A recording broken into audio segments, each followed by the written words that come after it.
ত্রিপুরা রাজ্যের পার্টি। শুধু জনজাতিদের দিয়ে রাজনীতি করে ত্রিপুরা রাজ্যে সরকার গঠন করা যাবে না, সেটা মহারাজ ভালো করেই জানেন, যার কারণে উনি সবাইকে রাজনীতি করার একটা সুযোগ করে দিয়েছেন। আজকে বর্তমানে আমাদের যে সরকার, সেই সরকারের সঙ্গে আমাদের অ্যালায়েন্স আছে।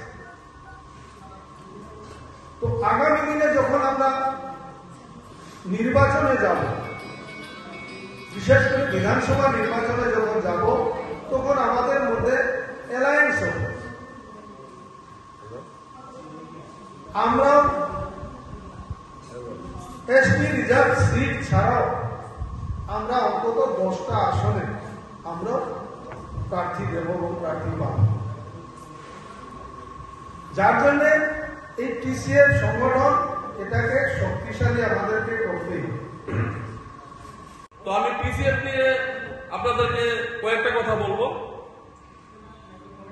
যে আপনারা জানেন, আমরা যারা ত্রিপুরাবাসী, বিশেষ করে যে আমাদের ত্রিপুরা মতা পার্টির ফাউন্ডার আমাদের মহারাজ প্রদ্যুৎ কিশোর দেববর্মন, সেই রাজ পরিবার ত্রিপুরা রাজ্যের ইতিহাসে একটা ইতিহাস। ত্রিপুরা রাজ্যের ইতিহাস সম্পর্কে আমরা প্রথমেই জানতে গেলে আমাদের সেই রাজ পরিবারের নাম আসবে, আমাদের মহারাজার নাম আসবে। আমাদের আগে যারা আমাদের মহারাজারা ছিল, তাদের উদ্দেশ্য সৎ এবং মানুষের সঙ্গে ভালোবাসার সম্পর্ক ছিল। সেটার উদাহরণ হচ্ছে ত্রিপুরা রাজ্যে বর্তমানে আমরা বিভিন্ন সম্প্রদায়, বিভিন্ন ধর্মের, বিভিন্ন জাতিগোষ্ঠীর মানুষ আমরা বাস করি। আমরা যারা হিন্দু সম্প্রদায়ের ভাই আছি, আমাদের মহারাজ মাতা ত্রিপুরেশ্বরী মন্দির করে দিয়েছিলেন। আমরা যারা মুসলমান ভাই আছি, আমাদের জন্য সুজা মসজিদ করে দিয়েছিলেন।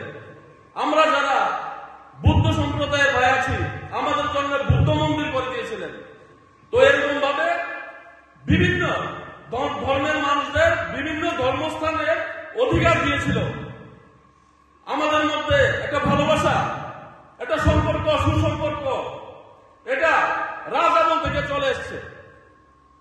তো ওইটার সঙ্গে আমাদের মহারাজে যখন ত্রিপুরা মতা পার্টি লঞ্চ করে এডিসিতে, তো আমরা যারা এডিসির বাইরে ছিলাম, আমরা ভাবতাম যে ত্রিপুরা মতা পার্টি শুধু আদিবাসীদের পার্টি, ট্রাইবেলদের পার্টি, এরকম একটা কথা ছিল এডিসির বাইরে।